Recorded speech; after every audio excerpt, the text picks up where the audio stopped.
Hello, everyone. Good evening. Dear colleagues, dear friends, distinguished guests, dear Mirrianne Mahn, in my capacity as the Dean of the Africa Multiple Cluster of Excellence, I have the great privilege and pleasure to welcome you to the New Year Lecture 2025. Today's lecture is already the 6th edition of this annual event. It was instituted in 2020 to mark the beginning of the cluster's academic activities in each calendar year. The New Year Lecture brings together cluster members and wider publics to engage with questions and concepts that are central to the cluster's agenda.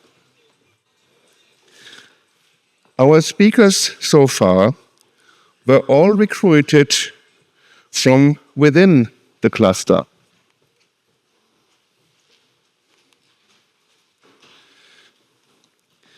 I delivered the first New Year lecture in January 2020 under the title, you see it here on the screen, Figuring Out How to Reconfigure African Studies.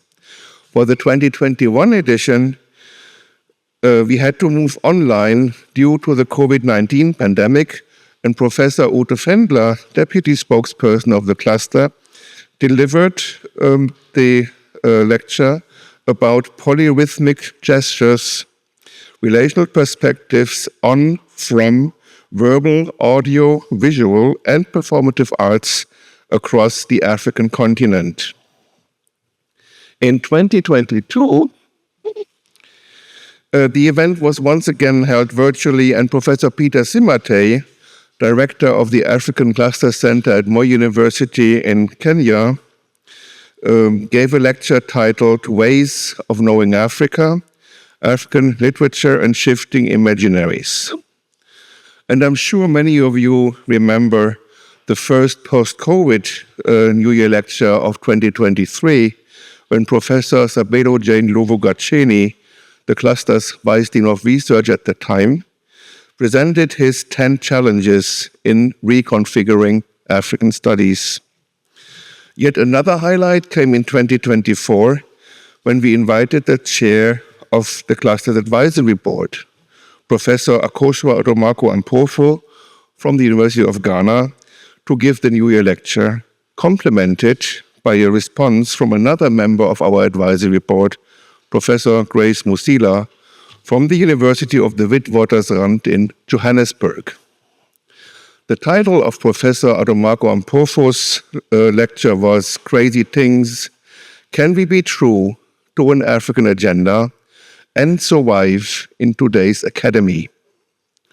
And in some ways, this year's lecture will take up questions of survival, though in a different context. In a cluster that works towards the reconfiguration of African studies, one of our main tasks consists of constantly reflecting on our positionality. As scholars who study Africa, we are committed to changing the terms of knowledge production in our field. And this is why the unique setup of the cluster brings the University of Bayreuth together with our locations on the continent, the 4 African cluster centers. However, as an African studies institution with a home base at a German university, we do not operate on an island. We need to ask how the work we do relates to the wider political and social context in Germany. As we conduct our scholarly activities, we are called upon to scrutinize German colonial history and the ways this history is remembered, or rather not remembered, in present-day Germany. We need to analyze hierarchies and power differentials, and we need to explore the connections of our work with the realities and experiences of Black people and people of color in Germany. Such critical inquiry is especially urgent in the light of the recent decision by the United Nations to extend the International Decade for People of African Descent, which lasted from 2015 to 2024, by another 10 years. So these were some of the considerations that made us select Mirrianne Mahn as the first New Year lecturer who is not affiliated to the Africa Multiple Cluster. We are delighted that she accepted our invitation to speak to us today as an Afro-German woman, city councilor, political activist, author, and playwright. Intersectionality as a living practice is the title of her lecture, and it also captures her own biography and career. Her intervention is even more timely against the backdrop of the recent onslaught on diversity, equity, and inclusion. At the current juncture, we, as academics, are not only called upon to maintain a diverse, equitable, and inclusive culture based on intersectional principles at our institutions, but we are also required to defend these principles against the rising tide of racism and discrimination in the wider society. Mirrianne Mahn, it is a great honor for us to have you here to deliver the 7th New Year lecture of the Africa Multiple Cluster of Excellence.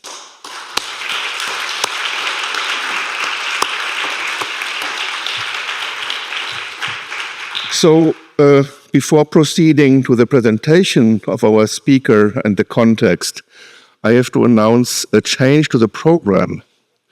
As Dr. Christine Vogt-William cannot be here today, Professor Stefan Umar will take over the introduction, and Dr. Bachid Noor will moderate the Q&A after the lecture. And I also wish to acknowledge the wonderful team that made today's event possible. As always, they have done a very efficient job in providing the logistics, led by Nathalie Rödlingshöfer, who's somewhere up there, Sabine Greiner, who's here in the front, Stephanie Stöcker, Diana Marjorie, and others. And our online participants can be with us thanks to the support of Dominique Möst of the IT Service Center. And as usual for our New Year lecture, we have sign language interpreters with us for translation into British Sign Language. Nikki Harris and Sherry Eugene Hart, thanks for being with us today. And thanks also to Thomas Fiedler from the Interpreter's Office, Sprachunion. So please join me in giving a huge applause to the team, to Mirrianne Mahn, and once again, a very warm welcome to the 2025 New Year lecture.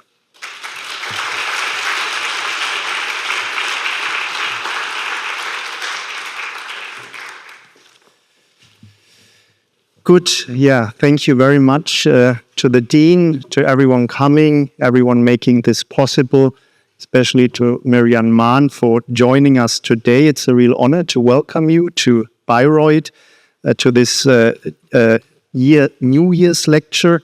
I think Mirrianne is many people. She is a writer, an independent politician in the city parliament in Frankfurt. She's an artist, she's a speaker. And once you know what she's working on, this multitude comes at no surprise. Mirrianne has championed the causes of Black people in Germany, working tirelessly on issues of Black representation, fighting racism with an intersectional take, fighting far-right extremism, asking very uncomfortable questions about police violence, and many more.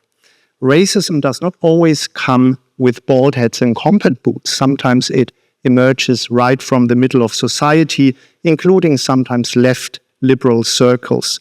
Mirrianne has been very vocal on this, and as you can imagine, that does not always make friends. Mirrianne is someone who prefers words and action. Anti-racism and diversity policies fail their objectives without a robust implementation. And those who know her probably remember one scene very clearly when Mirrianne entered the stage at an award ceremony for Zimbabwean writer Tsitsi Dangarembga in 2021. And it was a Freedom's Prize, a Peace Prize that the University of Frankfurt usually donates. Mayor Peter Feldman is seen here, and Mirrianne claimed space. And she claimed this at a time when the book fair was just ending with a scandal, namely that far-right publishers could generously claim space there under the banner of freedom of speech. And at the same time, Black people, people of color, had to endure these, space-making processes and went through very existential feelings, being threatened by people who clearly didn't want them to be there. And Mirrianne outlined this contradiction, that while this prize was given to a Black woman from Zimbabwe, at the same time, the city and the authorities who led the book fair made space for these elements. Few would take such a courage, watch the video and live through it and see whether you could do the same. I struggled with it. Mirrianne did it. And it's probably, also, if you give it a second thought, what everyone should have done. The Paulskirche is one of the most important places for German democracy. So claiming space should not be treated as an interruption, but actually as an encouragement in that space. And this is exactly what Mirrianne did. The struggle Mirrianne engaged with over the years has often been plastered with obstacles: derailing, trivialization, relativizing, gaslighting, threats of violence. And those engaged in anti-racism, especially those affected by it in harmful ways, they know this all too well. Allyship is a very precondition to overcome such barriers, but allyship cannot be taken for granted. Neither from the communities you are fighting for, nor from social milieus usually associated with more progressive stances towards racism, such as the green left liberal circles I just cited, and add to this society at large, where the fight against racism has even been retrogressing over the past years, partly owed to the success of far-right discourse pace setting in a way or another that other actors have fought. And you have an environment that really takes its toll. And Mirrianne has courageously navigated this environment, taken strength from those that came before her and those who stood beside her, and inspiring others. Mirrianne builds on important historical work. Often sisters, unfortunately few brothers, have paved the way for Black intersectional politics in Germany. This is very well documented in the book Spiegelblicke, where activists, writers and artists reflect on their years of struggles, on their decades of struggles for representation and social justice in Germany. And US scholar Tiffany Florfill has recently published a book on this history for those of you who want to read about the struggle in English. Also now a German version exists. And a key work in this genealogy of Black struggle, Black political struggle, has been the book Farbe bekennen, Stand by Your Color, translated in English loosely, edited in 1986 by Maya Yim, Katharina Oguntoye and Dagmar Schulz. And there's a really great quote from this book that I just urge you to read. My very existence is a bone of contention in this country, but today people don't stumble over me in my appearance unawares. Today, I am the one who causes offense. I want to get the ball rolling. So this is translated, but wanting to get the ball rolling is exactly what Mirrianne stands for, asking uncomfortable questions, disrupting the status quo, claiming space, engaging in necessary trouble. This is a term you will re-encounter in a few minutes. Living intersectional anti-racism and feminism as a practice.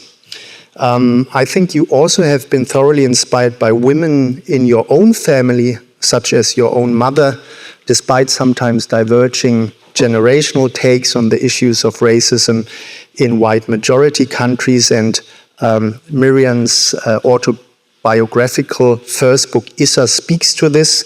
Again, I encourage everyone to engage with it. And I would say it's a global relational book.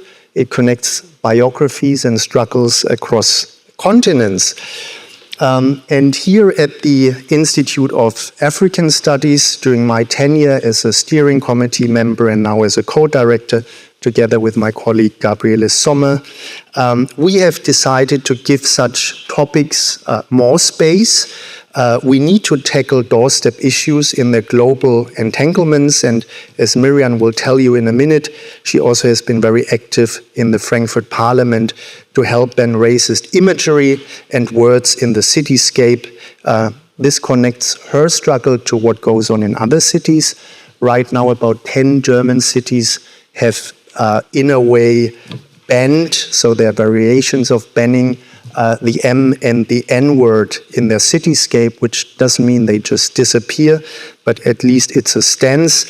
And we have such legacies at our doorstep, from a restaurant and place that is called Cameroon nearby, to a rock called Zanzibar, about 40 kilometers somewhere in a forest, to organizations and companies who have decided to use racial slurs and images to garnish their products and garments. There is a colonial imperial entanglement of the region.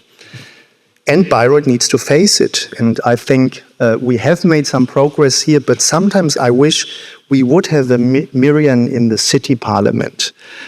Only to be reminded the work lies with us, not with her. She has already been doing enough. At the same time, with the rise of the far right and other political actors and media people succumbing to their discursive strategies, it's really even more important not to lose hope, but to develop a defiant position and to be ready to fight for an inclusive society. And I think you represent this, Mirrianne. Broad allyship is needed here, and it works best with an intersectional take, and this is exactly what you're talking about today. So I welcome you to your talk, Intersectionality as Living Practice, Beyond Labels and Boundaries. Thank you, Mirrianne.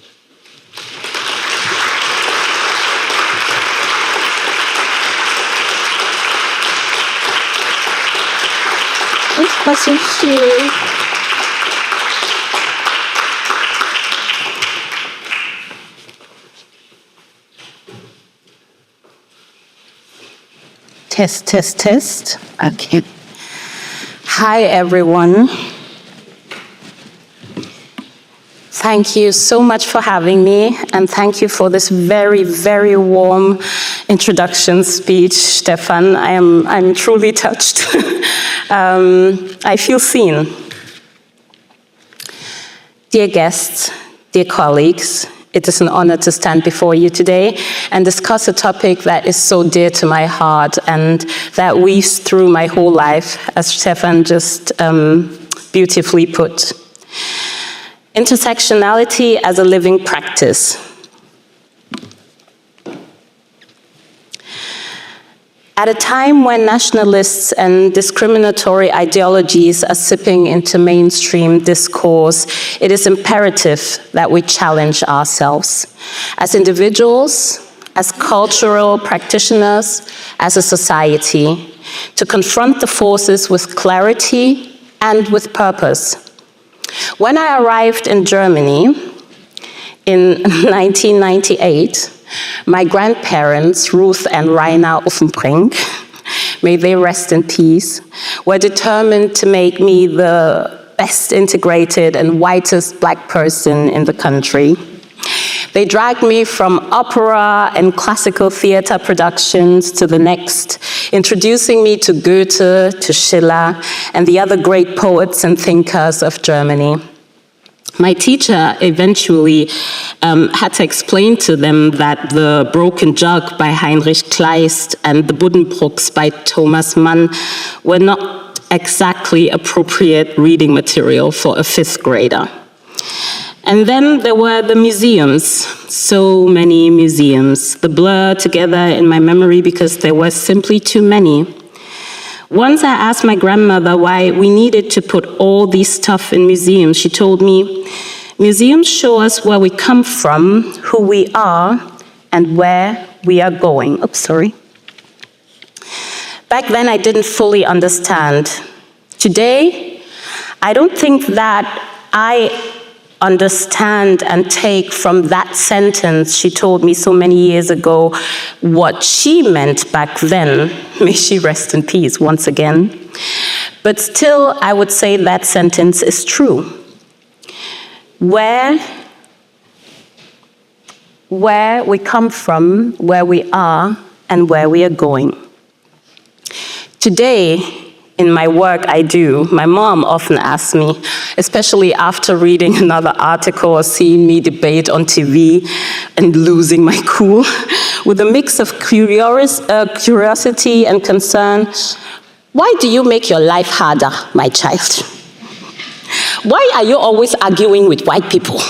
She's a Cameroonian woman who came to Germany at the age of 23, pregnant, and with 2 small children, without speaking the language and knowing the culture.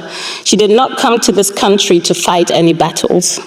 She came to live for herself, for her kids. For her, survival was resistance enough. When I try to explain my work to her, she listens with love and disbelief, as though she cannot fathom why anyone would voluntarily wade into the challenges of discussing racism and privilege. Yet in many ways, it is her journey and her resilience that inspire me to do this work. Her story reminds me of the sacrifices made by so many who came before us, of the responsibility we have to push boundaries for those who will come after us. When I talk to my father about what I do, my work as a consultant for diversity development in the performing arts, my father, a white man who at the age of 20 had rebelled against his suburban middle-class upbringing, his mother a pianist, his father a notary, and his older sister a lawyer, by leaving Germany to work in Africa. He looks at me proudly but confused. I explain my job again. I tell him, making discrimination visible and dismantling it to pave the way for genuine diversity. His rebellion, once fueled by a mix of boredom and defiance, had culminated in his return to Germany with a pregnant African wife, a son, and me, his adoptive black daughter, as a vivid symbol of the life he had chosen to create beyond the conventional path laid out for him. Ah, he said, nodding, still not entirely sure what it entailed and wondering if my critiques might include him. And perhaps they do. We often speak of diversity as an abstract ideal, forgetting that it requires concrete action and, more importantly, the courage to address its counterpart, discrimination. Diversity and discrimination are 2 sides of the same coin. One cannot exist without the other being confronted. The foundational idea has shaped my work in cultural spaces, which are, by design, sites of immense power. German cultural and academical institutions are often celebrated as pillars of enlightenment and creativity, openness, yet they are not immune to the very systems of exclusion and privilege and power they claim to critique. Most cultural spaces in Germany remain what I call white spaces, not just in terms of the people who lead them, but also in the stories they tell, the aesthetics they champion, in the audiences they envision. Dominance, whether through race, gender, or class, defines the architecture of these spaces.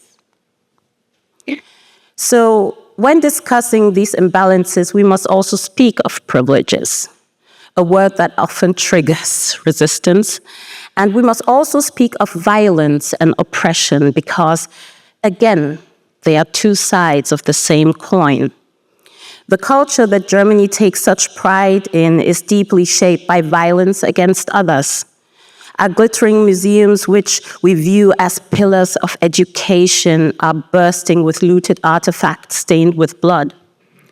The zoos we send school children to every day in the name of preservation and care for animals are relics of colonial times, times that drew no distinction between Black people, people of color, and the animals they care so much for, both torn from their families, from their natural environment, and caged for someone else's entertainment. And the literature of Germany's so-called poets and thinkers is riddled with one-dimensional portrayals of women and the so-called others, if they appear at all. Recognizing privilege is not about guilt. It is about responsibility. Allow me to illustrate this with an example from my work as an elected official. As Stefan Uhmer just said, when I entered the Frankfurt City Council as its only visible Black women, we are two, but today's not the time and the place to talk about colorism and white passing, so please bear with me. I was immediately confronted with racism and sexism. And I mean the 90s kind, why don't you have a park ticket? Well, I'm sorry, we didn't assume you had a car, that kind of racism. Despite this, my focus was and remains arts and cultural politics. But as I began addressing the intersecting forms of discrimination which I was experiencing, people told me to relax. We never had issues with racism before you arrived. Have you ever thought it might be you? Yes, it is.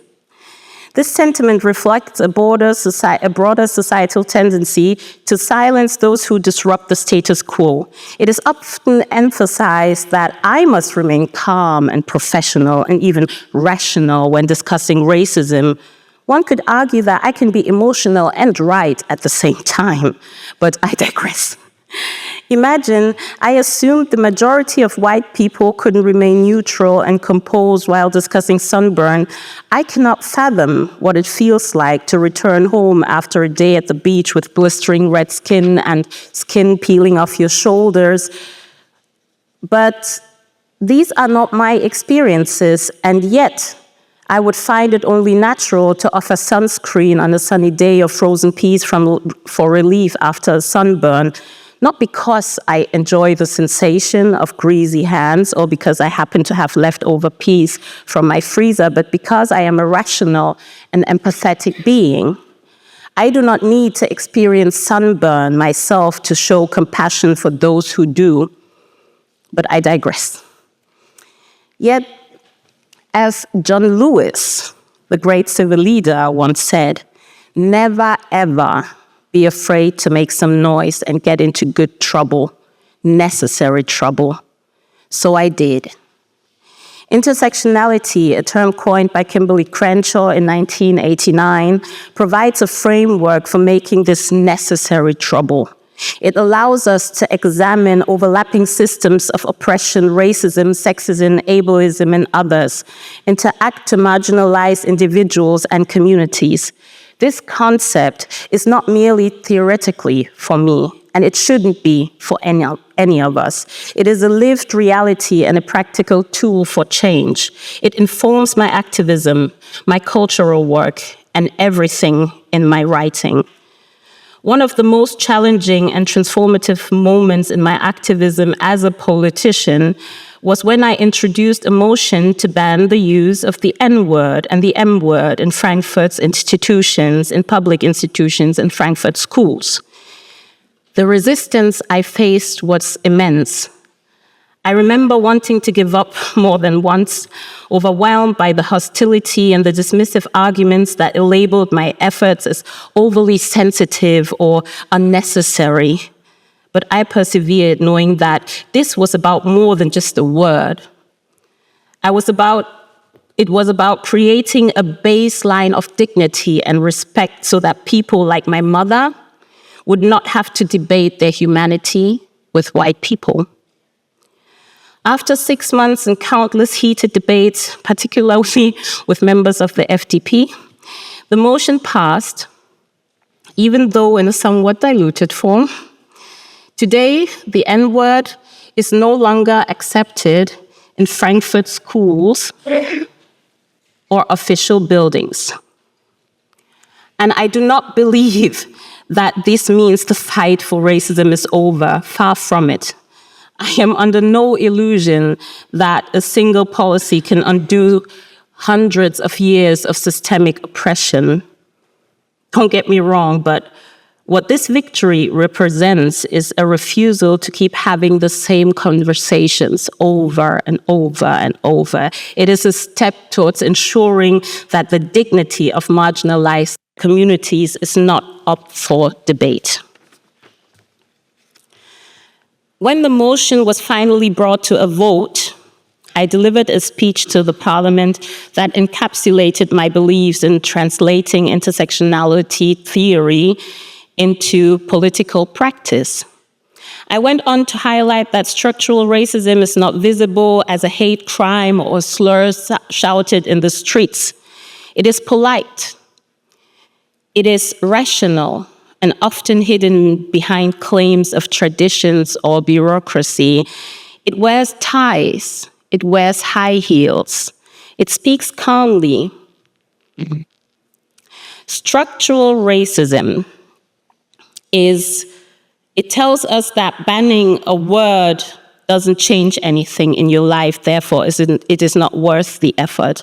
But I argue that this very rationality is what makes structural racism so insidious, and why we need an intersectional lens when creating policies for diverse societies. Structural racism, the product of dozens, hundreds, and thousands of people with shared prejudice that organize themselves into systems of power.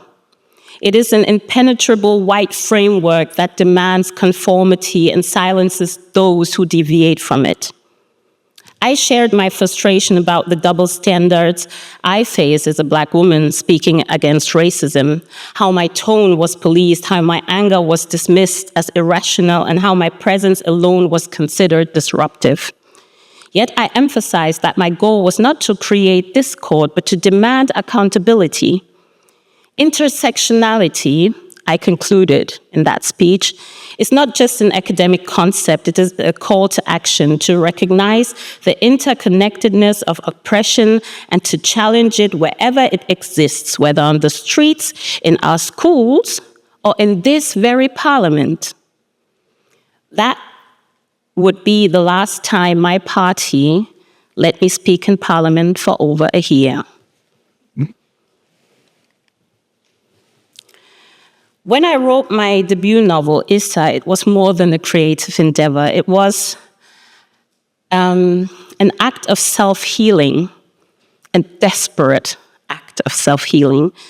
The story told from perspectives often sidelined in mainstream literature allowed me to reclaim my own narrative, feel the transformative power of storytelling. Through writing, I experienced what it means to empower myself while offering readers a lens into lives that are frequently misunderstood or ignored. This is why intersectionality must move beyond academic discourse. It must become a living, breathing practice that reshapes how we see, how we create, and how we engage with the world. In the cultural sector, this means rethinking representation, not only in the characters we see on stage, but also in the people who create and sustain cultural productions. Who holds the power to tell stories? Who determines which stories matter? Too often, Marginalized communities are invited into these spaces only as performers, while decision-making roles remain out of reach. This exclusion perpetuates a cycle where diverse bodies are visible, but their stories and their voices remain unheard. My journey as an author began with an insistent need to share my own stories and those of my ancestors. In Issa, my debut novel, published in spring 2024, I wove together the lives of 5 women whose experiences span over a century, starting in 1903 in colonial Cameroon. These women, connected through the threads of colonialism and exploitation and resilience and self-determination, reflects the complexity of intergenerational struggles and triumphs. At its heart, the story explores how trauma and the will to survive are inherited, creating a rich tapestry of pain, perseverance, and ultimately empowerment. To me, it is a love letter to all Black women in this world. The protagonist is as a young pregnant woman from Frankfurt who travels to Douala, Cameroon to take part in centuries-old healing rituals. Her journey becomes a deeply personal confrontation with her family's history, a story that intertwines the legacy of her German colonial side and the power of cultural and familiar traditions. It's a fictional journey. It's not completely autobiographical, but I did use my experiences of racism and suppression, and I also used what I knew about my own heritage. My protagonist and I share a life reality.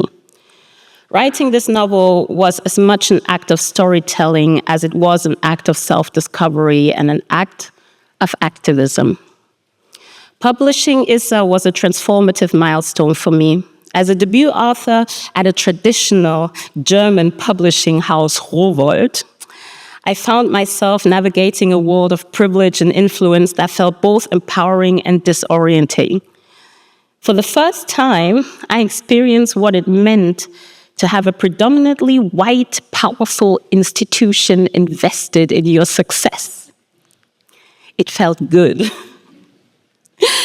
Something that I thought only Black people experience in sports or entertainment. Since the novel release, I've had the privilege of holding over 70 readings across diverse spaces, schools, rural communities, urban centers, and even international venues. These events provided an invaluable opportunity to engage directly with readers, many of them whom were encountering stories about colonial history and intersectional identity for the very first time. It was both inspiring and troubling to see how little many German-speaking audiences know about their own colonial history. Literature, particularly contemporary works like Issa, have proven to be a vital bridge for initiating these conversations. In a country celebrated as land of the poets and thinkers, storytelling becomes an act of cultural resistance and education. The reception of Issa has been overwhelmingly positive. The Frankfurter Allgemeine Zeitung described me as an unflinching yet humorous storyteller. The same news outlet that said, "Oh, she lacks neutrality and is always so loud." The Stern lauded the novel for its wit, ease, and emotional depth. The same outlet who criticized me for interventing in the Paulskirche. Many of the same themes celebrated in my novel, racism, gender inequality, and colonial legacies, are met with resistance when I address them as a politician or an activist. This seeming paradox shows us the unique power of literature to engage audiences in ways that activism sometimes can't. Storytelling, with its ability to evoke empathy and nuance, often succeeds where direct confrontation might fail, so choose your trouble. One of the most known moments I had in the public, as Stefan Aumur just said, was my intervention in the Paulskirche in Frankfurt, where author Tsitsi Dangarembga was honored with the German Peace Prize at the book fair. While the event sparked meaningful debate, it also subjected me to intense criticism, including racist and sexist attacks. People camped in front of my house, threatened my kids. Others forced me to move. This experience reinforced the importance of creating spaces where marginalized voices are not just heard, but respected, amplified, and protected. It also demonstrates the persisting challenges of speaking truth to power, even within spaces that claim to champion diversity and inclusion. Reflecting on these experiences, I see a clear connection between my work as an author and my broader activism. Both endeavors are rooted in the principles of intersectionality as a living praxis. Issa is not just a novel. It is a vessel to explore overlapping systems of oppression, colonialism, patriarchy, racism, shape individual lives and collective histories by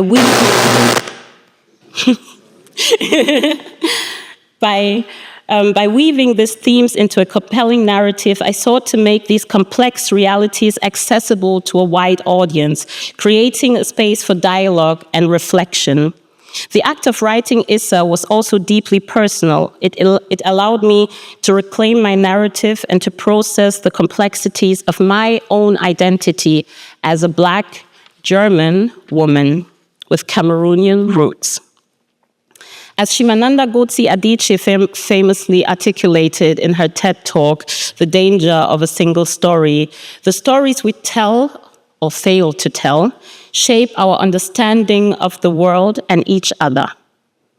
Adichie's insight resonates profoundly with my own experience. Through storytelling, we challenge monolithic narratives and invite others to see the world through a different lens. The transformative power of literature lies in its ability to bridge divides, foster empathy, and illuminate hidden truths. In my readings, I've encountered young people who for the first time saw their own experiences reflected in a work of fiction. I've also met individuals who admitted that Issa challenged their assumptions or expanded their understanding of colonial history and its ongoing impact. These moments reaffirm the importance of creating spaces for diverse voices in literature and culture. However, the journey of publishing Issa also revealed systemic challenges within the literature field, and I wouldn't be me if I wouldn't point them out. From discussions about the book's cover to marketing strategies, I often found myself navigating cultural and racial dynamics that highlighted the industry's blind spots. For example, the initial designs for the cover leaned heavily on stereotypical exoticizing pictures from Africa. It took multiple rounds of feedback to arrive at a design that honored the story's complexity without resorting to cliches. This process was a reminder that even within progressive spaces, the work of dismantling biases is ongoing. What I want to emphasize is that literature is not merely an artistic pursuit. It is a tool for social change. Through Issa and the conversations it had sparked, I've witnessed how storytelling can transform individual perspectives and collective consciousness. It is my hope that by sharing these stories, both on page and through my activism, I can contribute to a broader movement for justice and equity. Intersectionality in practice means recognizing the interconnectedness of our struggles and the shared humanity that binds us. Whether through literature, activism, or politics, we have the power to rewrite the narratives that have excluded so many for so long. Let us continue doing that, challenging the status quo and building a more inclusive future, one story at a time. But let us not mistake visibility for inclusion. True representation is not about tokenism. It is about empowering individuals to tell their own stories. I use the picture of the German parliament because a representative democracy should represent its people, and the German parliament doesn't do that.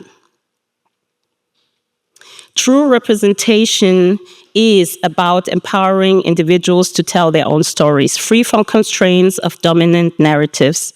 This requires us to address structural barriers, from hiring practices to funding allocations, and to actively dismantle the hierarchies that dictate who belongs and who does not. The UN Decade for People of African Descent, now in its second phase, serves as a timely reminder of the global scope of these challenges. It calls on us to recognize the contributions of African descendants while addressing the systemic injustices they face. In Germany, right now, this mandate feels particularly urgent. From colonial legacies to contemporary forms of exclusion, the experiences of Black communities highlight the gaps between our ideals of equality and the realities of exclusion. As we work towards greater equity, we must also embrace discomfort.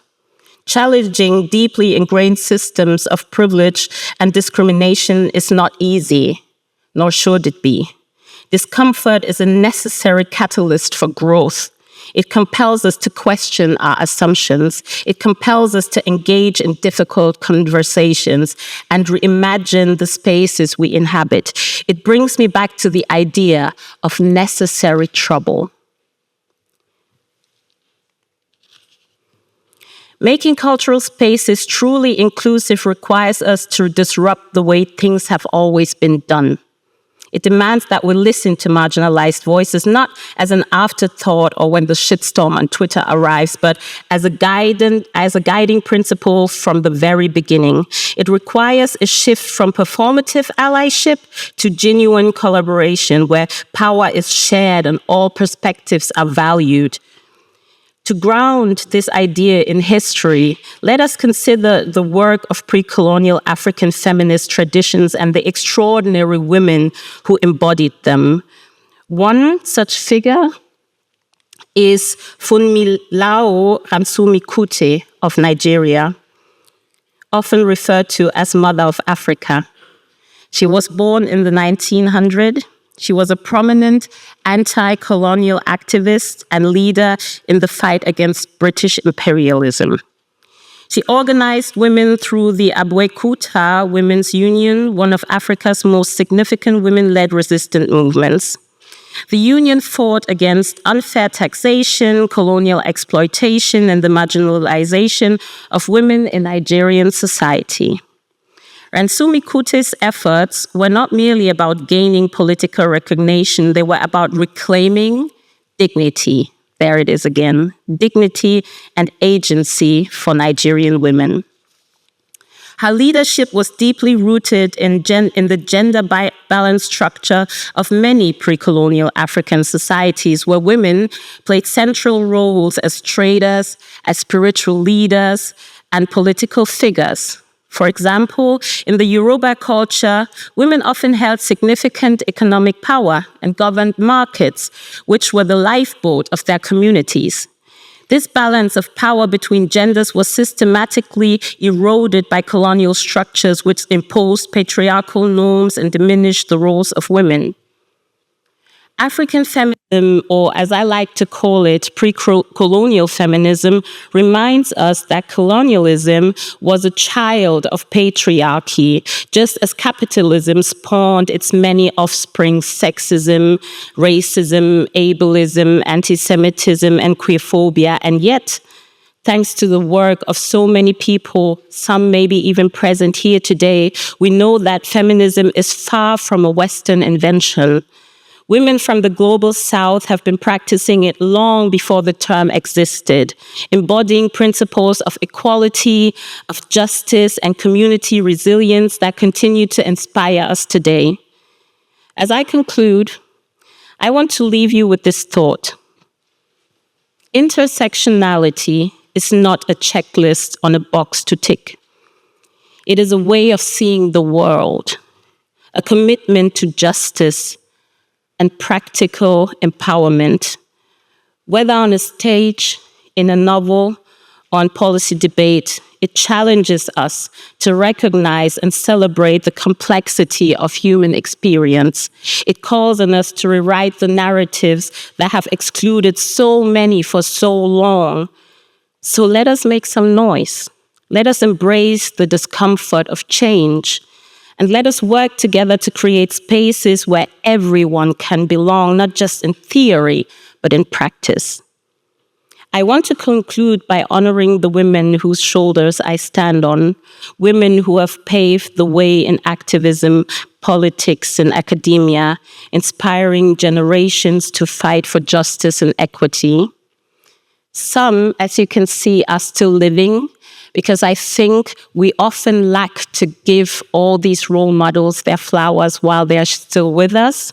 And I would like you to take a minute and look at each single face and maybe try and research the names you don't know yet.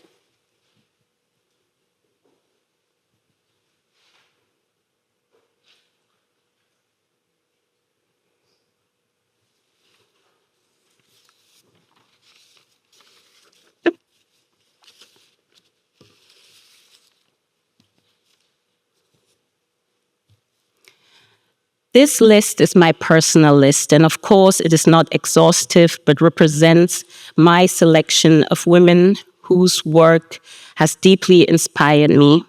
Their contributions remind us that the fight for justice and equity is global, multifaceted, and deeply rooted in the resilience of those who came before us. Thank you very much.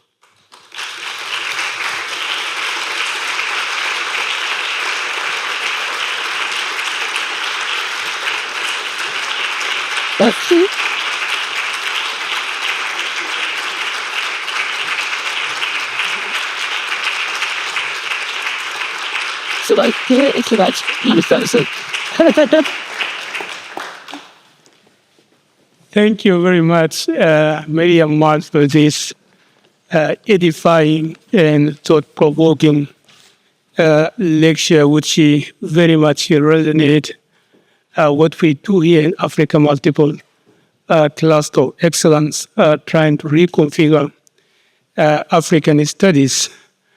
Not to spoil the originality of the argument and the essence of the lecture, I will not try to summarize, but try to raise few questions, and then we'll open up the floor for discussion and further reflection. Intersectionality as a living practice serves as a catalyst for rethinking academic knowledge practices and the methodologies of scholarship that routinely employed. This is particularly pertinent in the epoch of our time when neoliberal market-driven values and the quantification of quality predominate in the realm of knowledge production.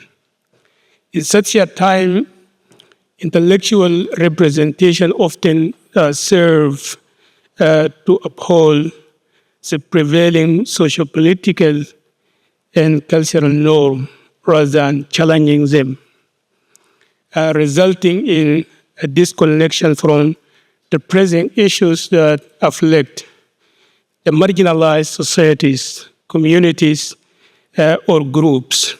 Mirrianne Mahn, when you adopt feminist intersectional perspective in your work and assume multiple roles, politician, activist, playwright, author, and cultural practitioner in what you call cultural spaces to challenge the dominant power structure and discriminatory ideologies making necessary trouble. What kind of obstacles do you often encounter on your path? And how do you overcome those obstacles? Reflecting also on your own experience as Afro-German feminist, parliamentarian, how do you see identity politics and cultural diversity in democratic processes, highlighting intersectional approaches that question labels and categories? How do theories align with or deviate from actual practices? I would also be interested to learn more about your thought on the relationship between diversity and discrimination, violence and oppression, democracy and representation. Could you please unpack this relationship between these different terminologies and explain how each of these binaries constitute what you call two sides of the same coin, as you referred to in your lecture. Perhaps you respond to some of these questions and then we'll open up for discussion. Thank you. I'm not sure if the mic, let me. Okay, so I will try. I'm not sure if I remember all the questions. The challenge as well, I told you I had to move. I think I would like to differentiate between the political space and the private space. Speaking on the political space, I would say that no matter how hard it might seem, or the things I said that I encountered in my work, I think it is still, sadly, the best time in history for me as a Black woman in Europe. So I guess that's a bonus. As a private person, I will share with you all that I will not be running for re-election because my health and my personal life has been impacted in a way that I would have never imagined. And I think with 35, I am too young to be stressed all the time. So I won't be running for re-election, meaning I will be taking a step back from parliamentary activism, as I call it, but continue my work as I have always been doing it. And still, as I said, we always have to not only look at those who came before us, but the people who will come after us. And so what I do now is try and mentor young leaders, people who really want and be transparent about the structures and all the unwritten rules in our parliament that create the exclusion, that make us think, like if you hear politician, German politician, you usually wouldn't picture someone like me. You would picture an old white man in a suit.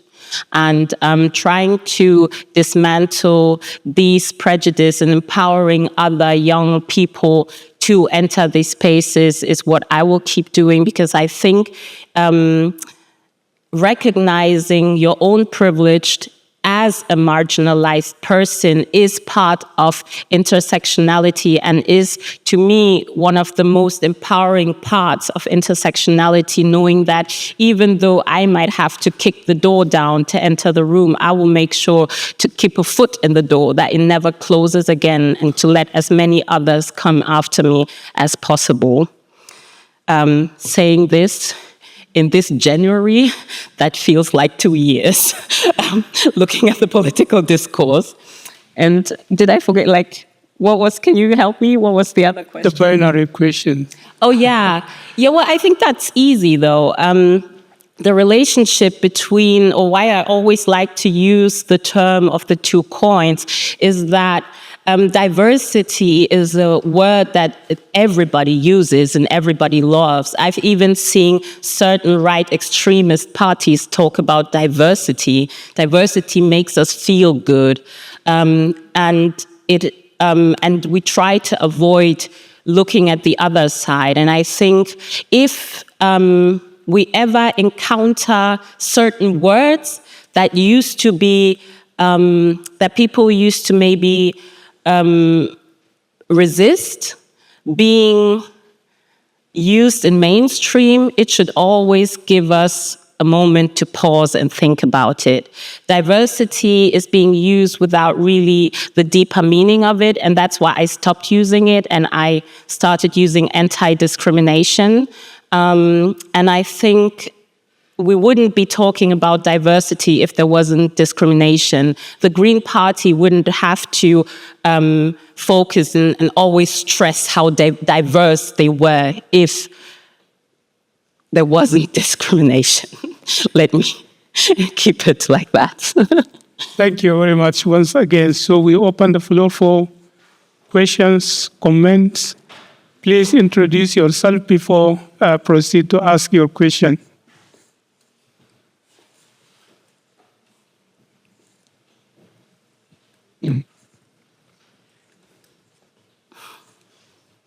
Is this a good or a bad thing? Hi, my name is Buja, and thank you so much for your lecture. It really is empowering to see that, and also I'm doing my PhD right now, and it's obviously has a lot to do with colonialism, colonial violence, etc. But seeing that it can be empowering to understand the past, but also give something to the next generation. So I don't have a question, just saying thank you so much for coming. Thank you for saying that. More questions, comments? There's one. Yeah, he's up. Please, Daniel.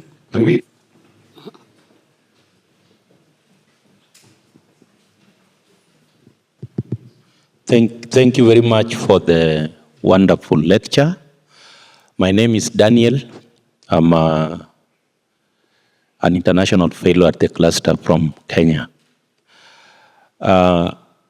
You have talked about the need to practice intersectionality.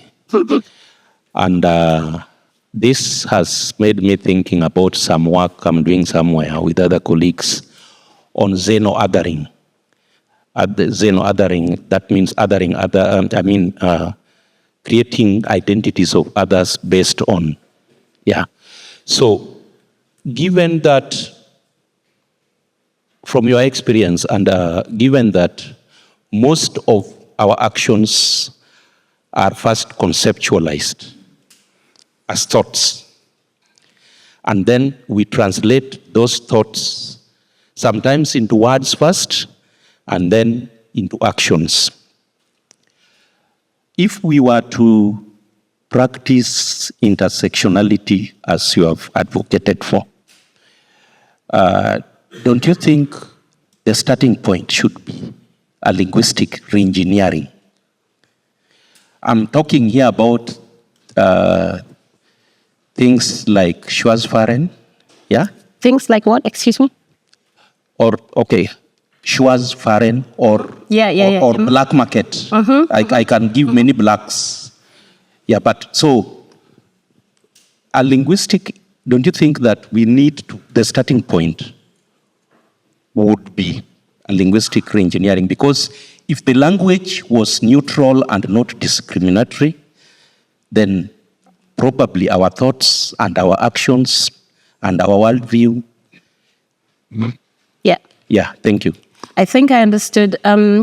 Thanks for the question. And I think I can connect this to what I said about the first bill I introduced with banning these words.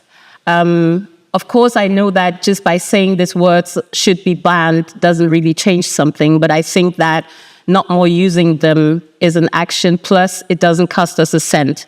And I argue that banning certain words in an official capacity costs less than the flowers we put down on every 19th of Hanau when this gruesome attack happened, and when the flowers we put down when we celebrate German democracy and all of that. It doesn't really cost us anything, and yet I would distance myself from where to start and where to stop, because intersectionality also teaches us that there is so much that happens at the same time.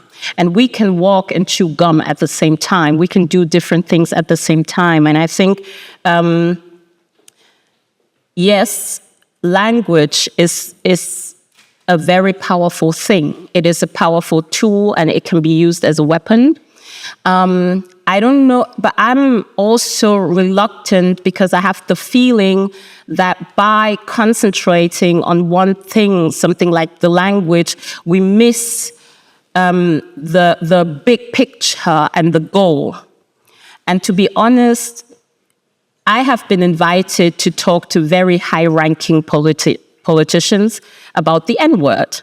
And they told me, you're invited. And I know other scholars and anti-racist activists who are then invited to talk to Steinmeier or to talk to Scholz or some very, very important gremium. But what I always say is, if I get an hour with very important politicians in Germany, I will not talk about the N-word. I want to talk about kids that are being, like the apartheid of our schools and how our educational system discriminates against the weakest of us. I would like to talk about my brothers and sisters drowning in the Mediterranean. I would like to talk about the killers of Mohamed Rami, who went free and even got promoted. I have so much more that I would like to talk about rather than these words. Not saying that it's not important. I say that we should always keep in mind that one of the most powerful things about discrimination is that it loves to deflect. It loves to ablenken, distract us from what it's really about. And the bigger picture and the bigger goal is dignity for all. And you can call me whatever you want. What I want is the right to sue you the same way you can sue me if I call you an asshole. And I think we should make sure that it's really not about individuals, and we shouldn't mix up assholes with structures, right? At one point, structures are made of single individuals who might be assholes, but we shouldn't concentrate on them, if you get my point. And that's what I would say about language, but maybe another, just one more point. When writing Issa, the first thing I told my editor was that my biggest challenge would be to write this novel of 300 pages without using all these words. I refused to use the words colonialism, feminism, racism, intersectionality, patriarchy, all these words, because I realized after a while that these words that were given to me as tools and weapons, and that I would like to picture as a cask for a broken leg to help you walk, that they turned into a barrier sometimes, because words also enable us to not really talk what it's about. We talk about democracy. What does it mean? Germany is a democracy, but if 10 million people, the size of Austria, can't vote, who live in this country, is it really, really democratic, right? So yeah, let's not get distracted. We can do many things at the same time, but I do think we need to prioritize sometimes. Please.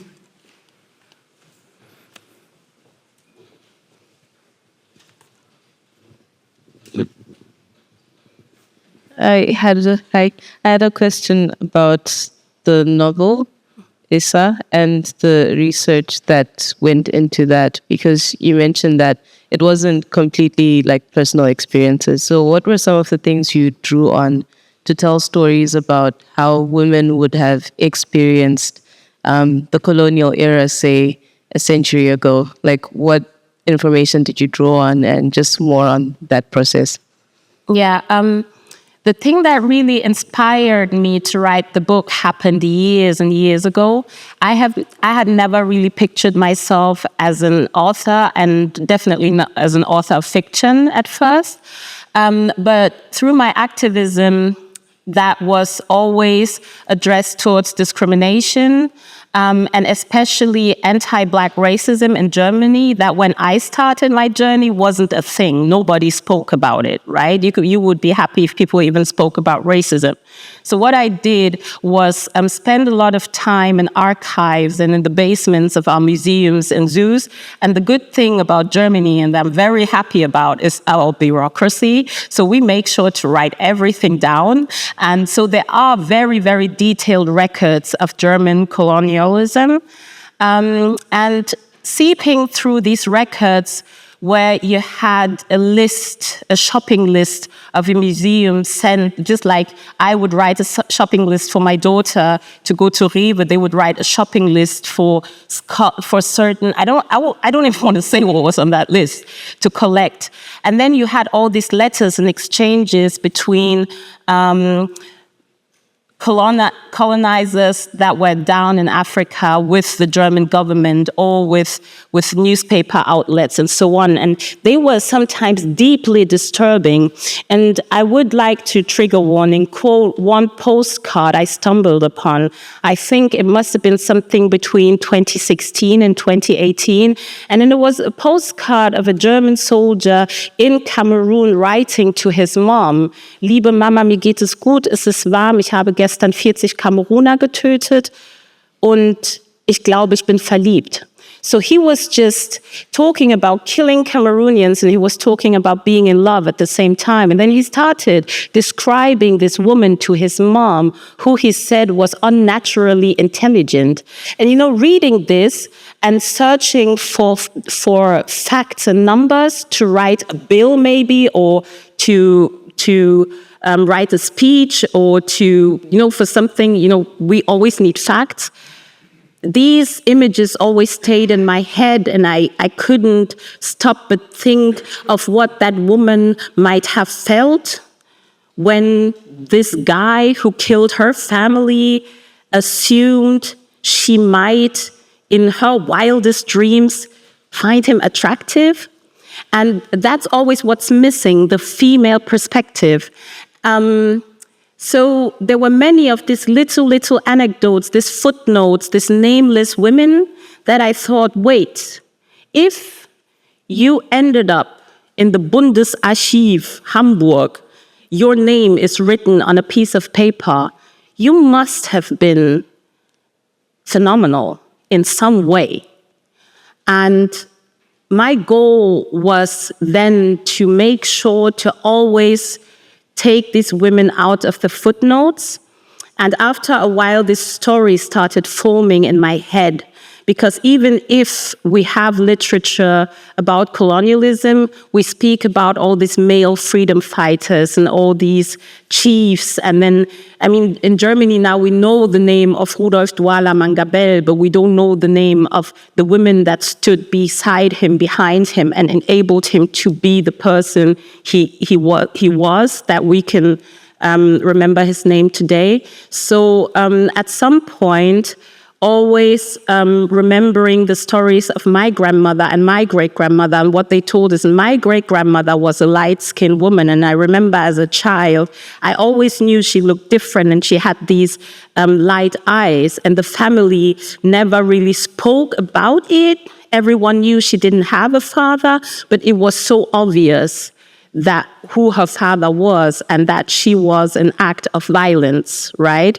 And there were the stories about other women, these legends, the names of the women that were told that they became legends because people spoke about them having these babies that look different and so on. And comparing these stories that I heard from my great-grandmother and all these aunties with these notes I found in the Bundesarchiv, the story started forming, and after a while it just became this whole story in my head, and I thought it's the time to harvest these women and make sure that they will never be forgotten again and give them that dignity back. So that's what I tried with the novel. So we take last one or two questions. Yes, please.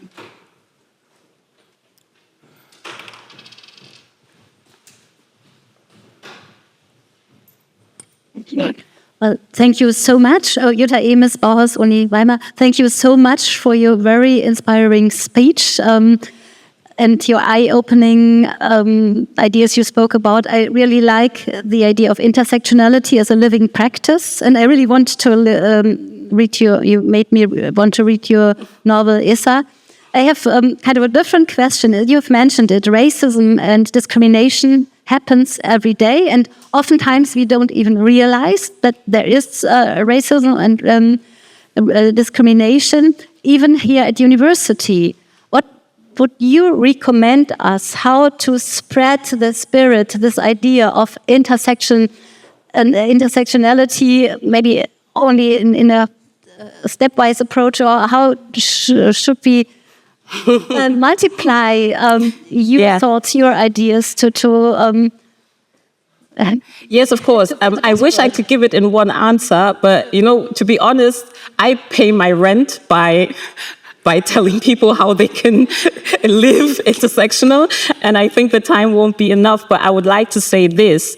I think every individual, when being in a space and sitting in a room at a table talking about things and making decisions, should try and train their eyes on not always seeing what is there, but seeing what is not there. Who is missing in the room?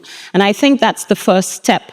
And talking as a Black woman, when asked to talk to certain topics that I know I have an expertise with, if I see that a person, a queer person, a visibly queer person, would be better suited for that position, I should actually make space.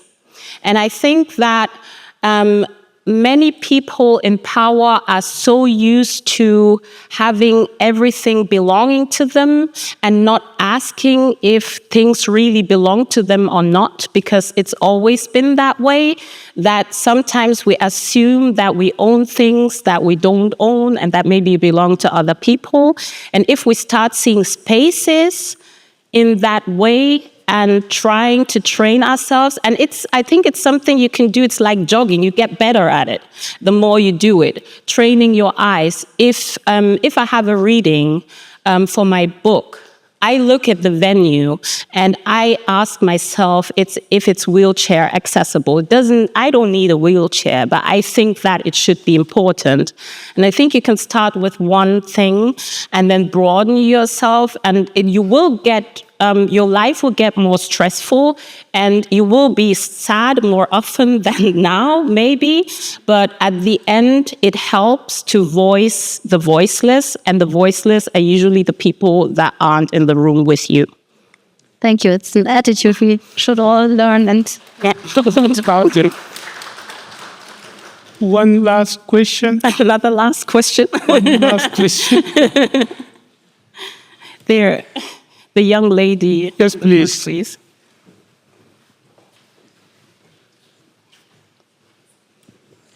Thank you so much. I'm thinking about, because you're addressing a room full of academics, and you're saying that we should take this beyond academic theorization. So I'm asking myself, and possibly asking you perhaps to reflect on the practical ways that we can move intersectionality beyond academic theorization. And I ask this because the institutions that we find ourselves in tend to sort of remain unbent. For example, we receive Western funding, conduct research in Africa, write about African lives, and then defend this in a closed session without necessarily incorporating these actors, even if as a way to acknowledge, or maybe, as a way to give back or acknowledge their part in co-producing that knowledge. So what practical ways, how can we really make this work? I believe this is probably the 6th year that we've been talking about reconfiguring African studies. Can you repeat the last sentence? I didn't get it. which one? No, the sound, it was just audible. I didn't get the audio. I think I was talking about how we can give back or acknowledge the people who are part of co-producing the knowledge that we then defend in closed sessions and exclude. And I'm saying that also acknowledging that this is perhaps more than, or probably the 6th or 5th year since we as an institution have been talking about reconfiguring African studies. So perhaps for us, it's also an inward look to what that reconfiguration has really amounted to in this number of years. I wouldn't know, to be honest. It's a work in progress. Personally, I love transparency. And if you don't make me sign a piece of paper, I will talk about it. So I think we should remember that the narrative of what oppression and violence is, and that those definitions are also coined by the have-it-alls and the powerful. And I think we can, something that helps is transparency. So avoiding closed-door meeting decisions, trying to get as much openness and as much public insight into certain processes. And I know institutions don't like these processes, but they don't like them for a reason. It's about conserving the status quo. If we don't talk about what is happening behind closed doors, many people don't know about what's happening closed doors. And I don't think there is a one-size-fits-all, but if you manage to gather, on the one hand, allies and people that are like-minded, and you manage to create a network of others to gain strength in power, in numbers, and then work towards fighting for more transparency, you could be surprised how many people think the way you do. And I think you could be surprised in what actions can be taken and how we can actually manage to relocate resources into topics that are dear to our heart, and how we can also try better practices that are starting to pop up all over the world, also in academic contexts. I hope that helped a little bit, maybe. Okay. Good. Thank you very much. Yes, thank you. Once again, please give it up. Please.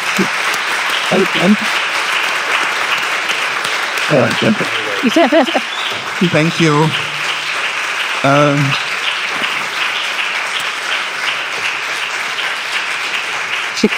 Thank you, Patrick. And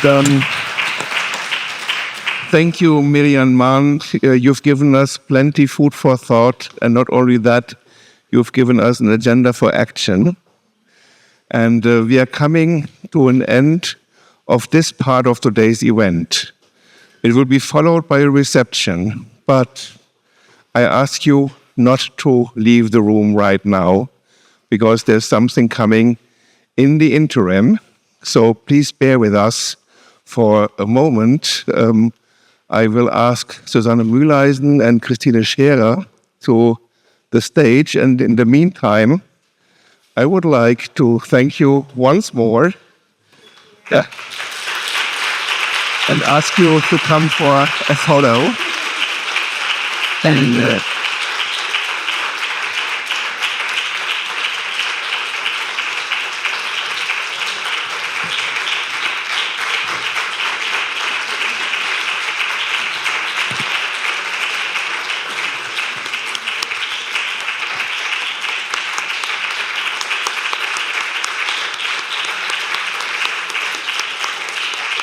Chase.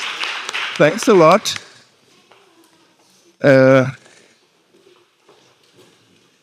Here we go. Susanne, you are here. Yeah, okay. Well, thank you very much from me as well, Mirrianne Mahn. It was a wonderful lecture, and I look forward to reading your book. I know that this was a lot of food for thought, and you're hungry now and waiting for the buffet to follow, but we have one last pleasurable task, and that has something to do with also the empowerment of young scholars.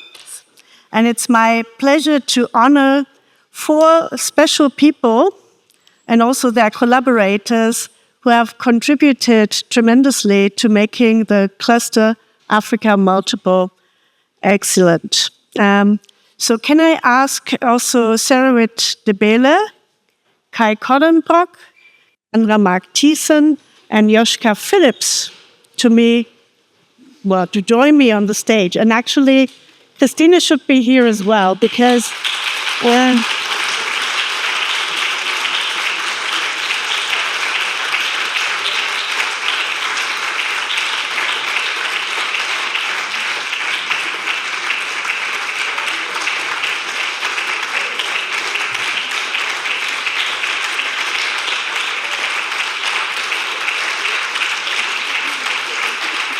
I don't know where to look now.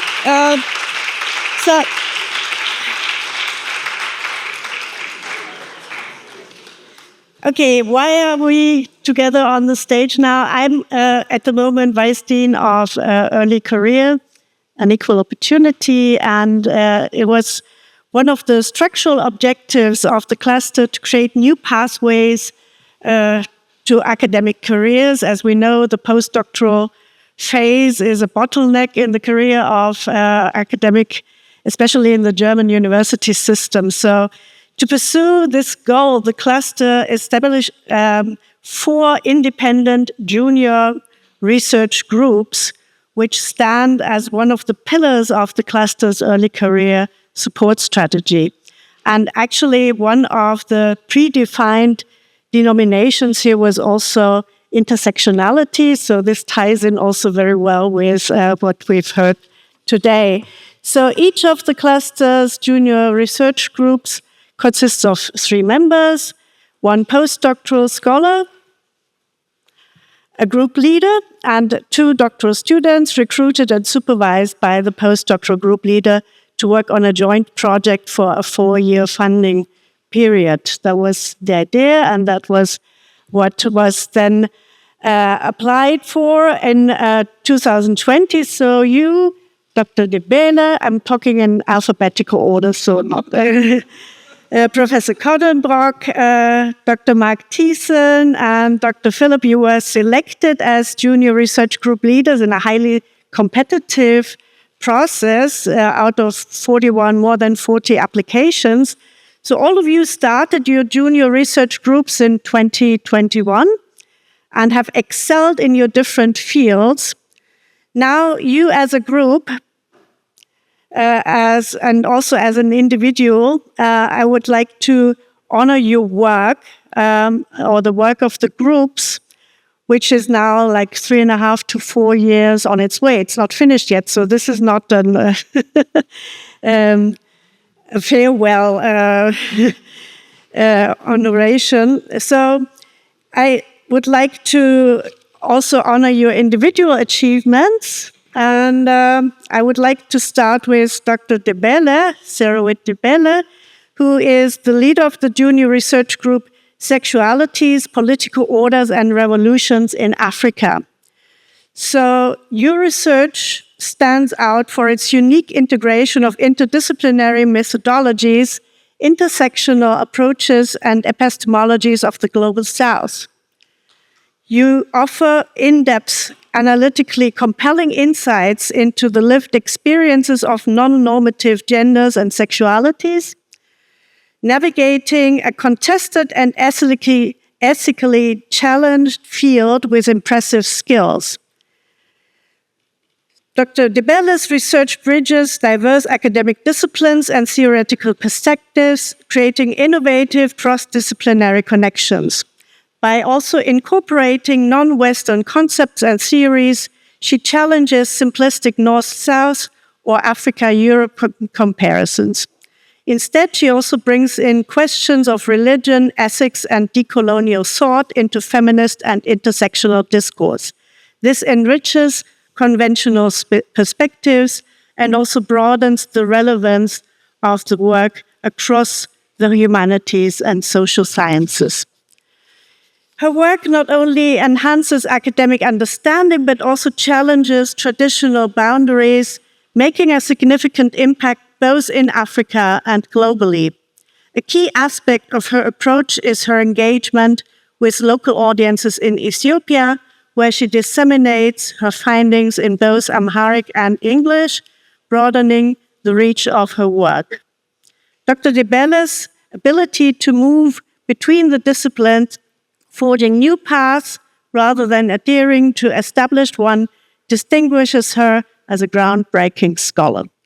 So this is to acknowledge your work in this forum right now. I will continue.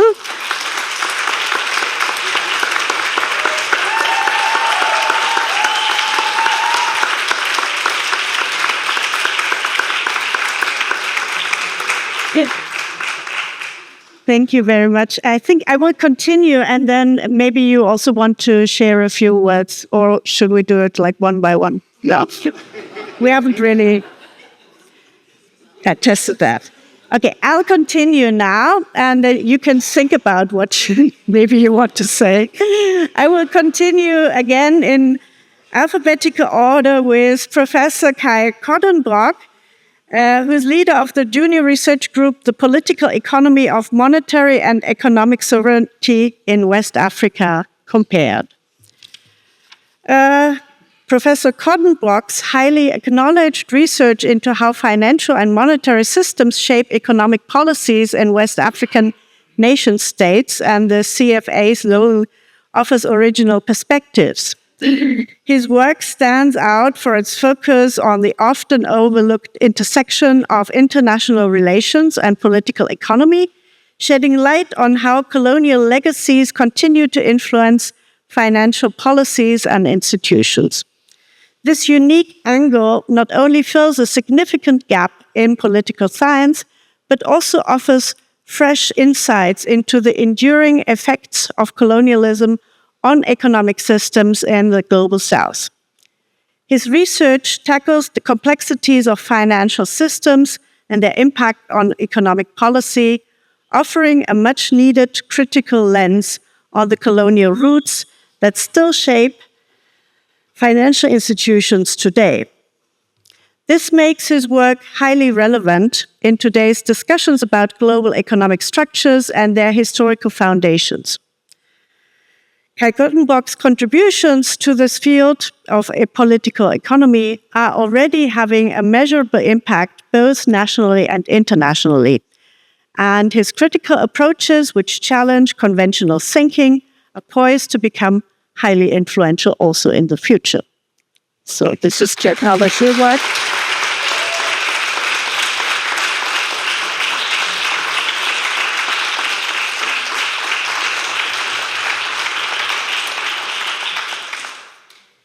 Thank you. And okay, I'll continue with Dr. Cassandra Mark-Thiessen, leader of the junior research group, African Knowledges and the History Publication. Her work is, or she is rapidly emerging as a true trailblazer in African history, capturing widespread attention across Africa, Europe, and the United States. Cassandra Mark-Thiessen's interdisciplinary expertise spans global history, public history in the digital realm, and economic history.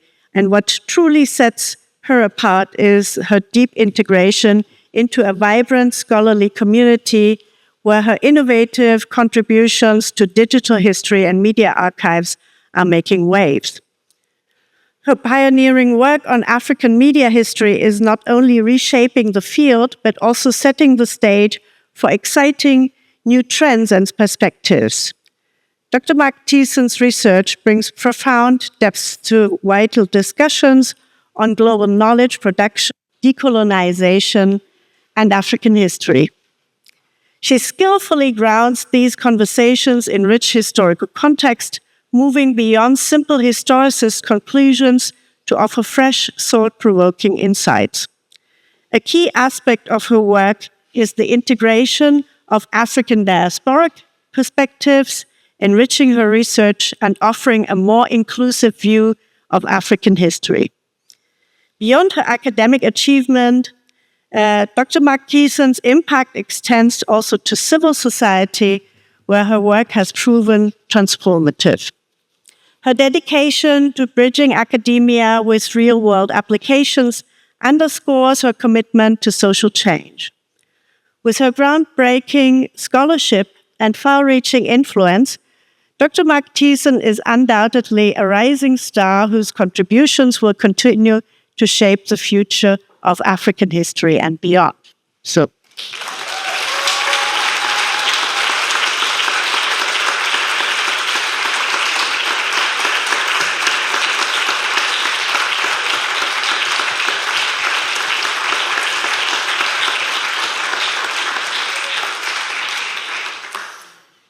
Okay, and last in the alphabetical order, but not least, of course, we come to Dr. Joschka Phillips, leader of the junior research group Politics of the Unknown.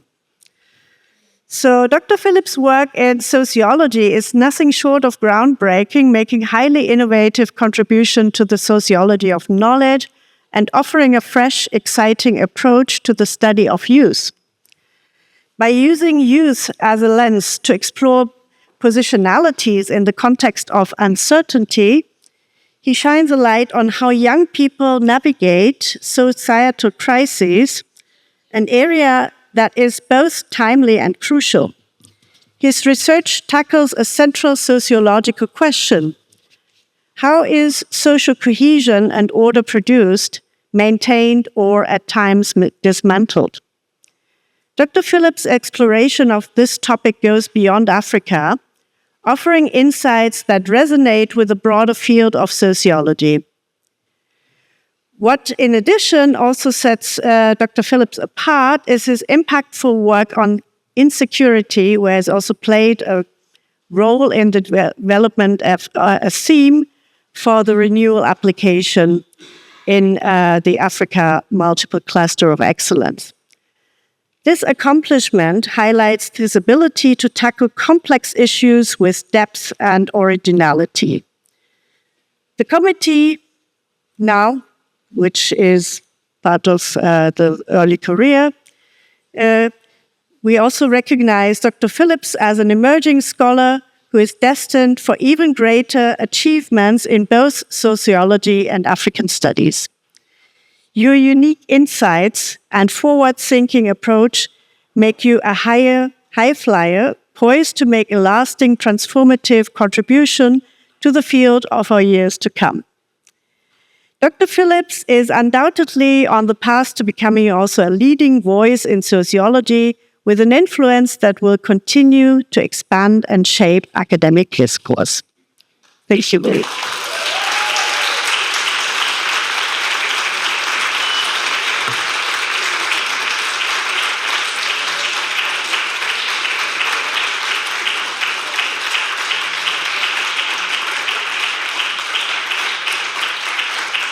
So let me just say, your projects have not come to an end yet, and we're excited to see a continuation of the work until the end of the first cluster phase.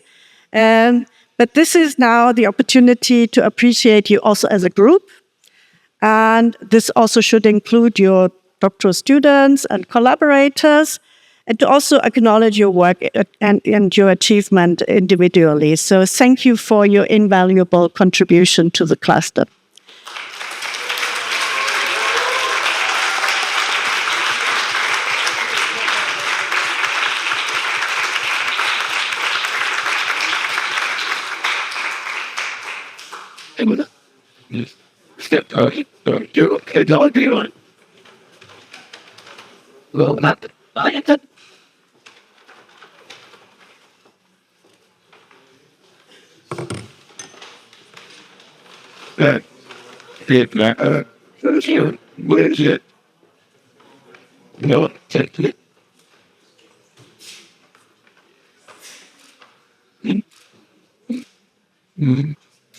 Nobody wants to Yeah, well, I did you congratulate you for your own work and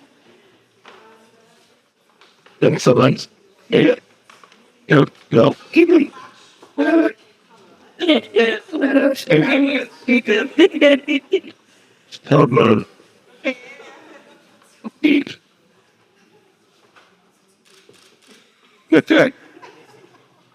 Yeah.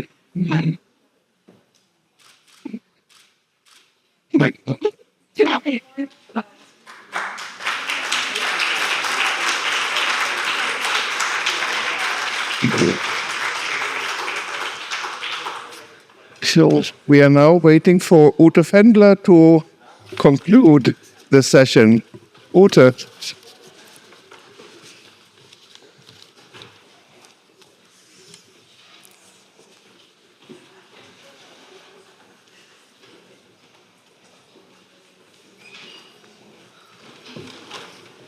What does work? Does this work? Don't be afraid, we'll be very short because we already had the fun part talking about the transition to the future. Unfortunately, I'm the one who has to close and also to invite you to have a short look back to the past. But as we all know, it's all very much related to each other. As this is the last New Year lecture of the first funding phase of the cluster, we would also like to thank some of the persons, the vice deans, who really contributed also to building the structures from the very beginning to make all this work over the 6 years and 7 years possible. So very shortly, and I think maybe the persons I will mention might not even be here. This is then, if you try to make surprise things, this doesn't really work, but okay, I want to mention it anyway. I would like to start with Martina Drescher, who was the first vice dean of early career in the cluster, and she had a very difficult task to do the transition between BIXAs that already existed beforehand to bring it into the cluster, which was an enormous workload. And I think they really managed to do so. I think everybody, also the PhD students, had to contribute, and it was a very difficult time of transition. But as you can see, it worked very well. She's not here today. I think she had her own conference. So you see, because I brought also some presents, I will hand them over. All the presents were linked to more free time after the cluster period. At least about after the official parts they have been playing. After Martina Drescher, I would like to thank also Andrea Behrens, who came after Martina Drescher, who introduced a lot of new working formats in BIXAS. I think this also contributed to shape the work with BIXAS for another 2 years. She moved in the meantime to Leipzig, but also contributed, I think, largely to shaping really the work in BIXAS. If we move then to the vice deans of research, the first vice dean of research was Ebmute Alba. And I think she also had to do a lot of work because the Bayreuth Academy of Advanced African Studies already existed before the cluster. So the cluster already also built on all these structures that already existed beforehand. But to create the academy for the cluster, creating the fellowship programs, that also contribute to building large research around the globe. After Ebmute Alba left the position as a vice dean of research, Sabelo Lovogazeni came in, and he really also brought in a lot of new foci in decolonial studies. With a lot of lecture series, so also shaped the research structure considerably over the 2 years. And then finally, I think he's the only person who is here tonight, so you have to take all of it. Cyrus Samimi, who was the vice dean until last December of digital research environment. I think this was also a particularly difficult task because we had a lot of visions. Nobody really knew how really to put this into work. It also had to be connected then with the 4 ACCs on the continent in very different contexts. So I would like to thank, in the name of the cluster, all of these vice deans who have contributed, and I will even say sacrificed a lot of their personal time over the last couple of years. and they all are now obviously enjoying their time somewhere else with other things. So maybe, Cyrus, you can come quickly have a small present because you already get at least 2.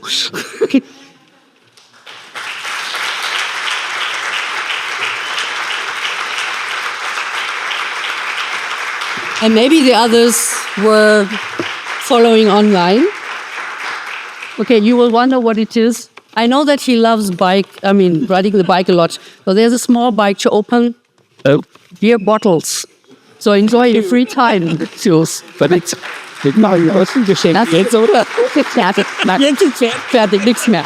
So thank you very much. Now we can raise our glasses outside. Thanks again also for the wonderful talk. As a person from literature, I would subscribe to everything. They will know photo. Photo, okay. Yeah, okay.